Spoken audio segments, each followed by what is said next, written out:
A história aí da América Latina tem confluências, mas também tem grandes diferenças. Não é um quadro uniforme, perfeitamente homogêneo. Cada país tem tradições próprias, configurações próprias, dimensões específicas, economias que têm peculiaridades. A América Latina é uma diversidade de nações, de modelo político, de modelo de desenvolvimento, uma diversidade de história também. A América Latina tem ciclos. Ela tem ciclos de ditaduras, ela tem ciclos de democracia. É um movimento cíclico. Tem hora que vira tudo ditadura. Depois vira tudo democracia. É uma coisa curiosa, e coincidentemente é no tempo. E depois dizem que não é uma colônia. Depois dizem que isso não é um estatuto colonial.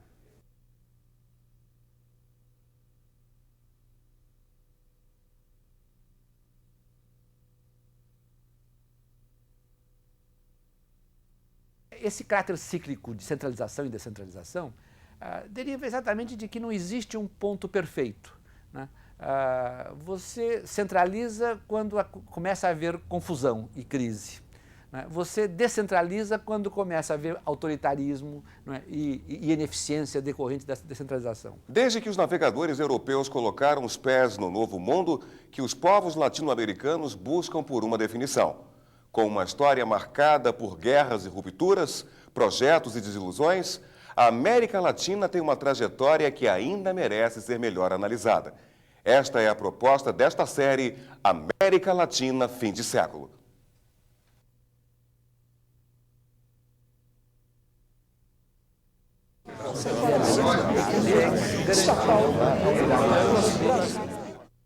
O Estado como eu já mencionei, é um sistema de instituições, né, voltando fundamentalmente para assegurar as condições políticas da dominação de classes.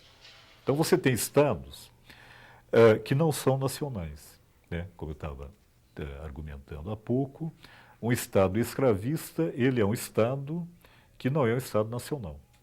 Então a categoria Estado é mais ampla, é mais abrangente. Ou seja, alguns Estados são nacionais, alguns Estados não são nacionais. Na busca de identidade nacional, percebemos que conceitos básicos de organização política são misturados e, por vezes, até distorcidos. A ideia de Estado se confunde com a de país. O significado de país, por sua vez, se confunde com o de nação. Em função disso, é preciso caracterizar esses conceitos para melhor entendermos como se forma a identidade latino-americana. O Estado não serve ao conjunto da população. Para mim, o melhor exemplo é o sistema judiciário. O sistema judiciário, por exemplo, prende uma pessoa pobre que roubar um pão. Prende. É criminoso na justiça brasileira. Agora, um funcionário de alto salário, a justiça garante que se pague vale alimentar para ele, vale alimentação. Viu a diferença? Para quem está dentro do sistema, a justiça protege. Para quem está fora, a justiça prende. Isso eu digo do ponto de vista de trabalhadores. Agora, do ponto de vista da elite, realmente ainda pior. Hoje, nesse país, se fala em colocar exército atrás de sem terra. Ou seja, o exército para proteger, em nome da justiça, os latifundiários. Não tem nenhuma lei que coloque o exército para derrubar cerca de latifúndio improdutivo. Para um povo se constituir em uma nação, é preciso mais de que uma simples organização sociopolítica e limites territoriais.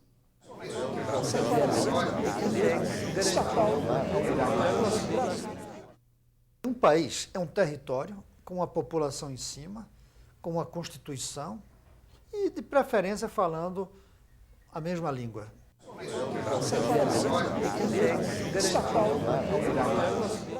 Agora, uma nação é tudo isso com um objetivo comum. Os Estados Unidos constituem uma nação. Eles têm um projeto comum. Eles sabem onde eles querem chegar. Os países europeus, eles constituem tanto uma nação que se dão ao luxo de pensar uma nação maior que a União Europeia. há um objetivo comum, há propósitos unificadores. Uma nação é um conjunto, ela não é uma elite, ela não é uma massa, ela é um conjunto. A nação ela é a ideologia de uma comunidade, né?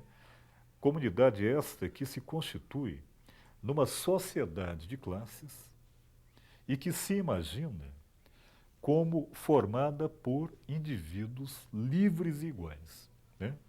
Então eu diria que nação é a comunidade ideológica típica do Estado capitalista.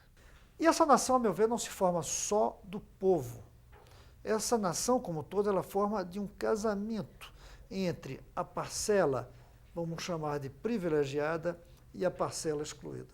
Eu hoje não acredito na possibilidade, como aconteceu na Revolução Francesa, de o povo eliminar a elite e construir uma nova nação.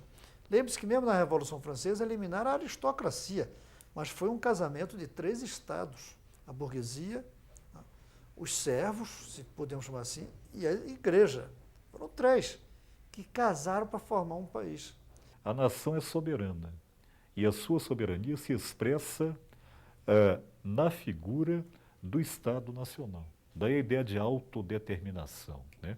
O povo palestino busca a sua soberania, busca a sua condição de povo autodeterminado como? Lutando para constituir o seu próprio Estado Nacional.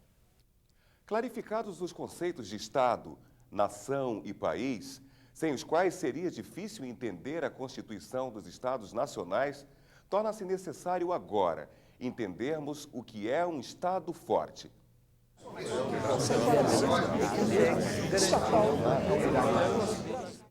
O que é um Estado forte? Um Estado forte é um Estado que tem meios de atingir seus objetivos, tem meios de atingir os objetivos da nação. É um Estado que tem capacidade de negociar lá fora e capacidade de resolver aqui dentro os problemas da população, os problemas do conjunto da população. A América Latina é marcada pelo desejo de cada país de afirmar a sua soberania nacional frente aos países mais desenvolvidos, o que alimenta um anseio pela criação de um Estado forte. Mesmo baseando-se em alianças de classes sociais, alguns governos valeram-se do autoritarismo para garantir a sobrevivência dos projetos nacionais. Cria-se com isso um grave distanciamento entre Estado e sociedade civil. Mas a ideia de Estado forte também permite distorções.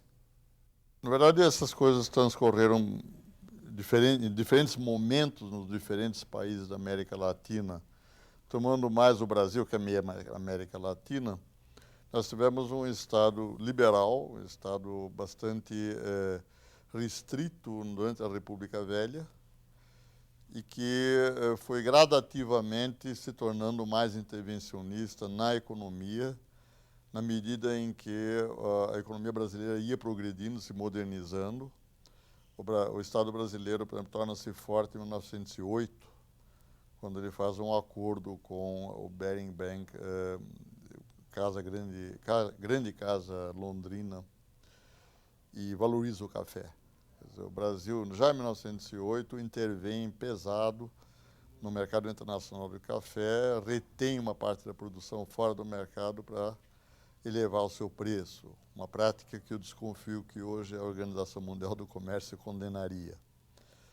Isso já é na República Velha, mas sobretudo a partir dos anos 30, com a enorme depressão, todos os países passam a ter estados fortes. Alguns são ditaduras, como a ditadura fascista, nazista e a japonesa também. Outras são democracias. A ideia de um Estado forte é uma ideia ambígua, porque o que é um Estado forte? Um Estado verdadeiramente forte é um Estado que consegue traduzir decisões coletivas, um Estado que consegue dar sequência a decisões da coletividade sobre o futuro do país. E para isso, esse Estado tem que ter uma grande margem de independência em relação aos interesses das classes proprietárias, dos grandes interesses econômicos do país. Do ponto de vista da capacidade de implementar a política, Estado forte é aquele que tem uma capacidade decisória maior, né? É o Estado que é um centro de tomada de decisões que, de fato, são implementadas, são levadas à prática. Isso é um Estado forte. Na verdade, entendemos que os estados latino-americanos nunca foram efetivamente fortes. A autonomia desses estados é meramente organizacional, não atingindo plenamente a capacidade de concretizar e efetivar sua soberania nacional. Este é o dilema que nós tivemos na América Latina.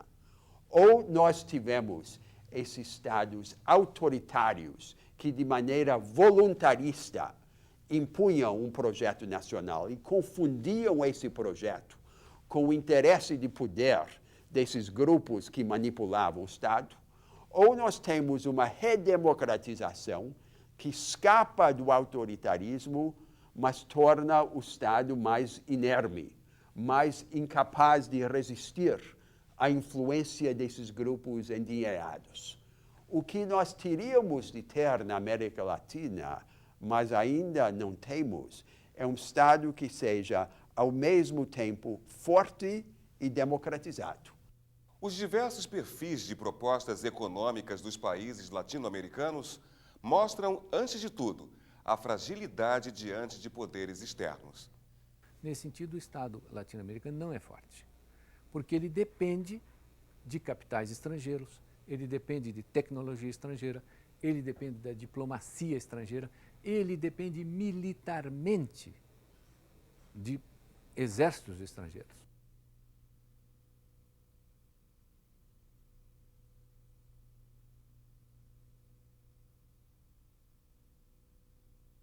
Por outro lado, ele é internamente muito autoritário. Ele é um Estado que usa a força que tem, que é uma força insuficiente para resolver os problemas, mas suficiente para manter a sua população na linha, para manter a sua população dentro dos limites que ele traça. Nesse sentido, ele é um Estado autoritário. Os Estados nacionais da América Latina nunca se tornaram fortes. Em meados do século XX, houve uma tentativa de construção de estados chamados fortes, que eram os estados ditatoriais e populistas, como de Getúlio Vargas e de Juan Domingo Perón, que imitavam as ditaduras fascistas e populistas da Europa da época. Você pode ter um Estado forte do ponto de vista da política interna e fraco do ponto de vista da política externa, né? Isso aconteceu, por exemplo, para a gente não ficar muito, né, nas abstrações, na época das ditaduras militares, né, que de vez em quando assolam a América Latina, né?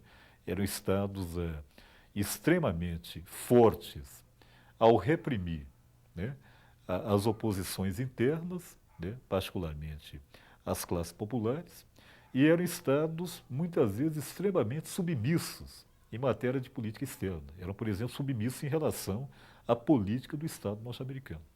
O Vargas tentou fazer do Brasil um Estado forte. Ele tentou, toda a política dele foi uma política de dotar o Estado brasileiro desses instrumentos para que o Estado brasileiro pudesse atingir os seus objetivos. Volta Redonda é um caso típico, a Petrobras é outro caso típico, a Eletrobras, que era o projeto dele, é um outro título. O Pinochet não.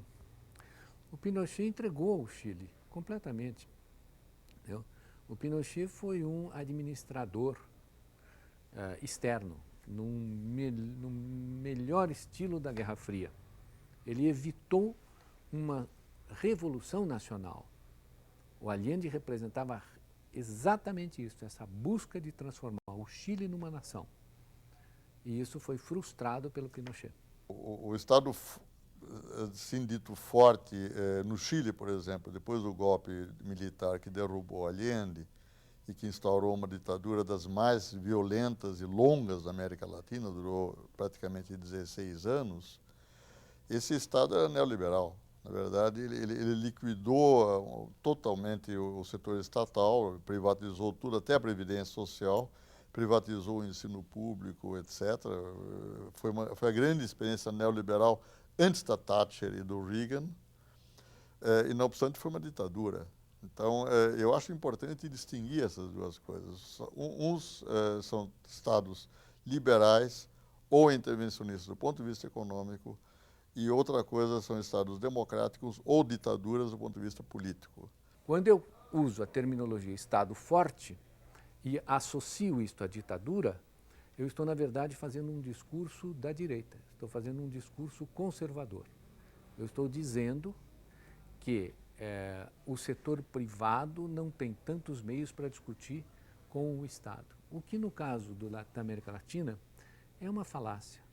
Porque realmente os grandes capitais que comandam a economia dos países latino-americanos são capitais estrangeiros.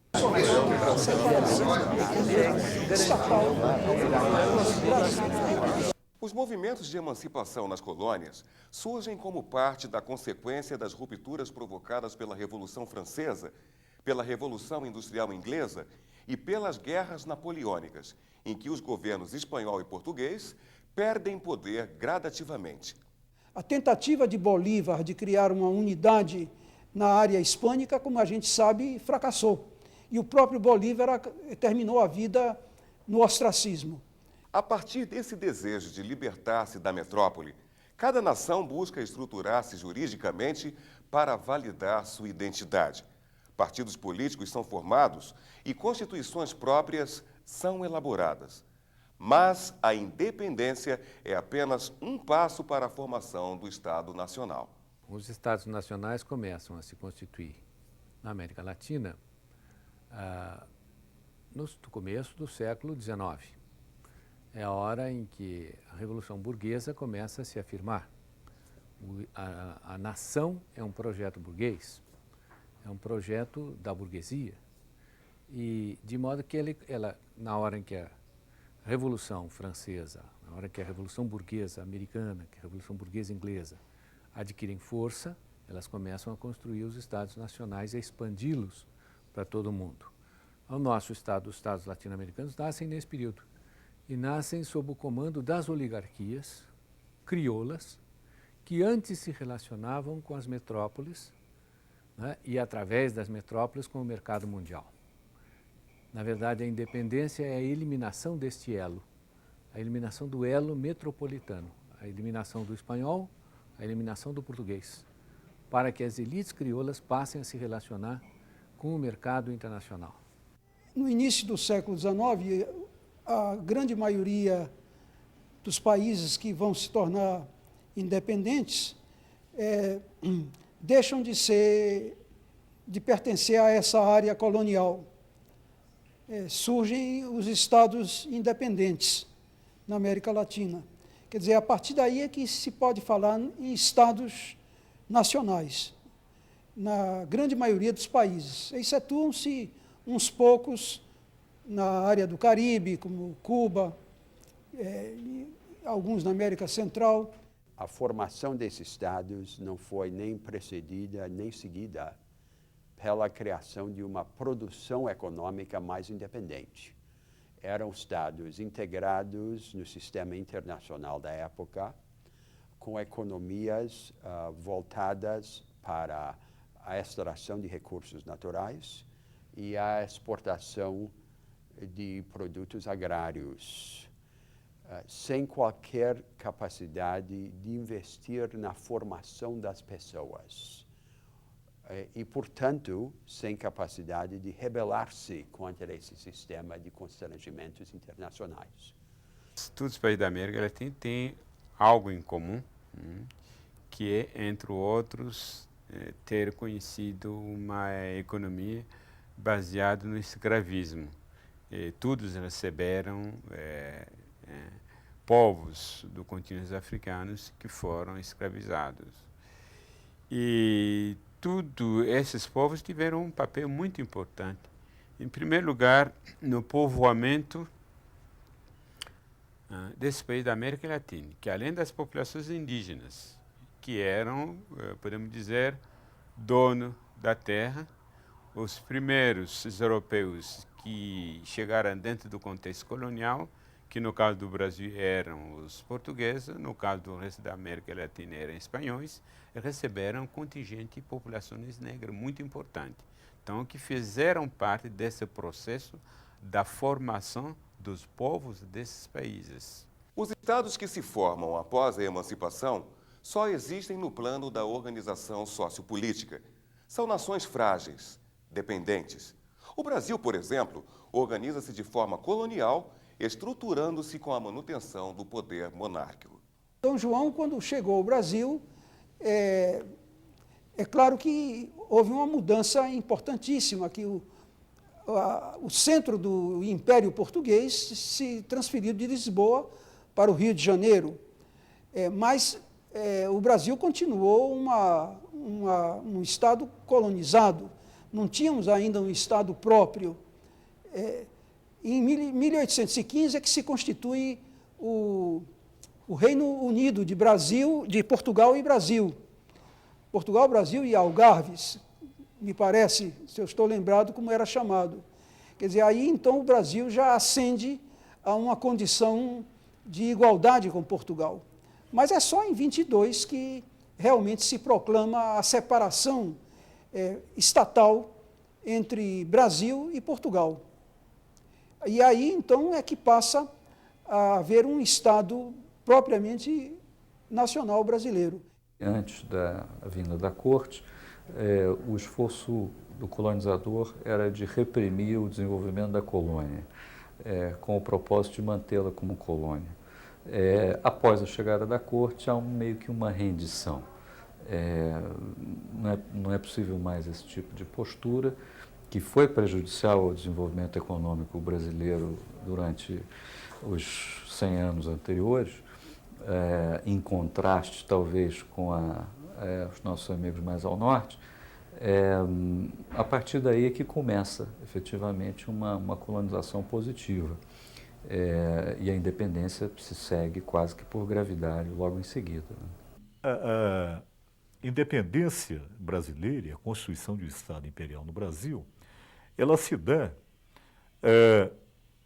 contra uma onda revolucionária, ou seja, o processo de constituição do Brasil imperial é o processo contra a Revolução Francesa, é o processo anti-iluminista, é o processo contra o que havia de mais, digamos, avançado em matéria de valores políticos e intelectuais naquela época, né?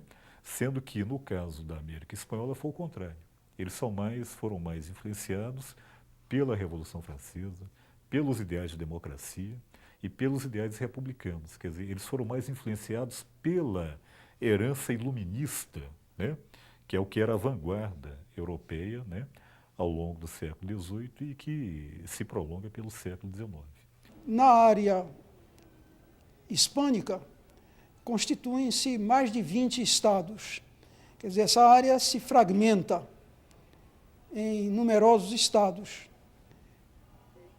Muitos deles de pequenas dimensões, sobretudo na América Central. Enquanto na área de colonização portuguesa surge apenas um estado, um único, que é exatamente o Brasil. A formação do Estado brasileiro, naturalmente, começa com a independência, né? E nós vivemos durante um período longo, muito conturbado. Dom Pedro I, quer dizer, até Feijó. Feijó consegue, né, unificar o país, né, centralizar o poder e depois vem Dom Pedro II, desculpe, e todo o período do Império é um período centralizado, não é democrático, mas é liberal e consegue garantir, né, a unidade nacional e segurar algumas e derrotar algumas oligarquias locais. Na maioria dos países latino-americanos, a independência é acompanhada de um processo de abolição do escravismo. A exceção é o Brasil, onde a escravidão sustenta o ciclo lucrativo criado na estrutura monárquica e colonial. Mas no caso do Brasil, veja, manteve-se o império, monarquia, enquanto em toda a América Latina se partiu para a república, né? Aqui foi uma exceção, uma monarquia nos trópicos, né? Um império no caso.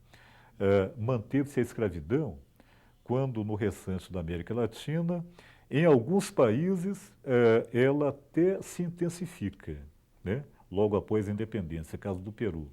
Mas por volta da metade do século passado, quase toda a América Latina já havia abolido a escravidão. O Brasil é uma exceção, juntamente com Cuba, né, já mencionei, ao esticar a escravidão até quase a entrada do século XX. Por ser uma instituição que existia em todo o território e pelo interesse que havia em que esse território fosse organizado sob a jurisdição de um único Estado para garantir o tráfico externo que era combatido pela Inglaterra e garantir também o tráfico interno, o que interessava muito aos senhores de escravos,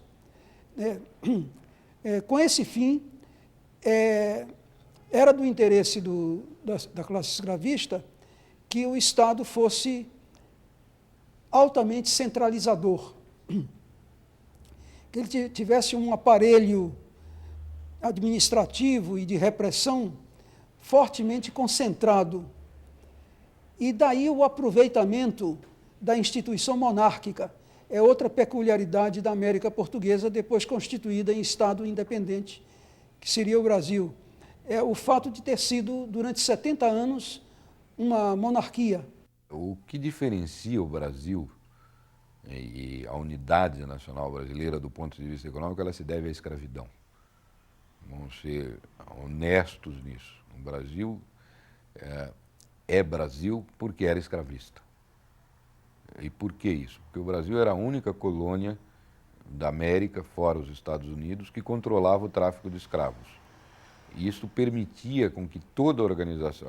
A escravidão não é apenas uma organização econômica, é a organização da sociedade brasileira, como foi a organização da sociedade nos Estados Unidos.